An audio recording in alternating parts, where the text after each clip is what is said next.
back, you guys. It's Tashima, and I want to be honest with you all. There are so many things that new entrepreneurs are lacking when it comes to handling their money and doing things right with their money. In this video, I'm going to give you 3 things, but peep this. These 3 things are going to change not only how you operate as a business owner, but it's going to change how much money you actually keep in your pocket. So if you haven't reached your income goal yet and you ready to make more money, make sure you stay tuned. So the reality of it is, the biggest thing that you all are doing wrong is you're commingling funds, and you lack the consistency to pay yourself. You want to make sure that you are keeping everything separate when it comes to your business and your personal expenses.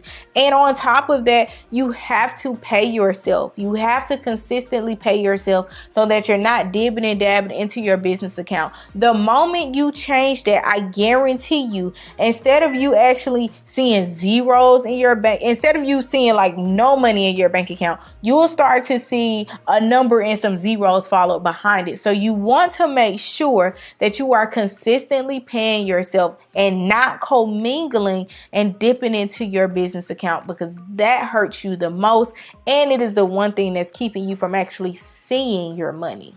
Now, this one is easier, and it might be a lot easier for you to actually execute on. You don't use the proper software to make sure you are able to track your income and your expenses.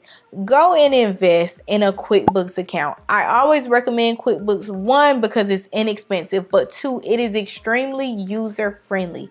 It's something that you can easily pick up on. It's not that hard to learn, and it helps you in the long run. You want to make sure that you have something that will not discourage you from doing on a monthly basis. You want to make sure that it's easy. You know, you can easily pick up on it. It looks user friendly. It looks a little more on the modern side, and it's inexpensive. You can easily get a QuickBooks account for less than $20 a month, and sometimes you can get a discount for your first 3 months, especially if you want to try it out. Now, I want to give you all a warning. When you get to a point in your business where, okay, I'm legit, I'm getting in buku clients, that's not my problem, but if for some reason I'm not seeing the money, it is 9 out of 10 because you lack the proper software to be able to track your income and your expenses accurately, and you're missing out on how much you're actually making.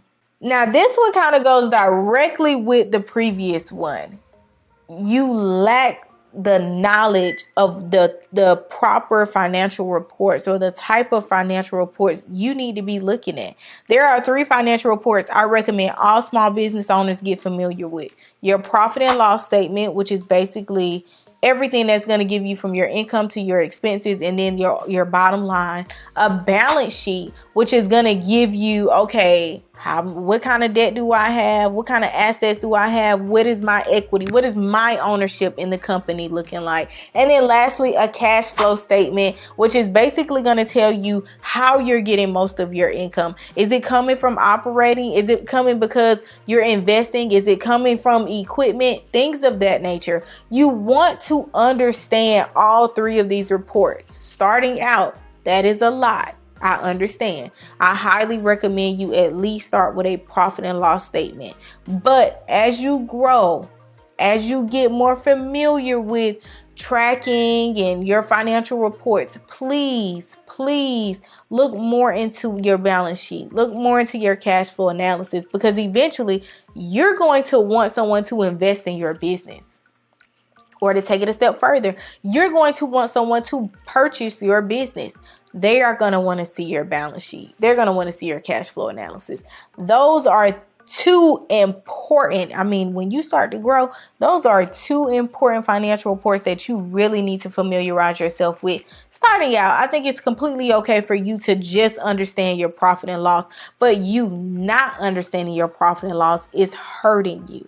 So if you haven't even started your business yet, if you're like, girl, I have no idea what you're talking about, be sure to check out my playlist, Money in Business. I'm talking all about things, money that involves business, how to keep the money, how to do taxes with the money. I'm going through all of that, and it is going to help you if you are just starting out, if you're feeling nervous about actually jumping into entrepreneurship, or maybe you've been an entrepreneur and you've just been doing it wrong. check out the playlist. I promise you won't regret it. Don't forget to subscribe to my channel, like, comment, make sure you tell a friend to tell a friend to tell a friend, and I'll see you all next week.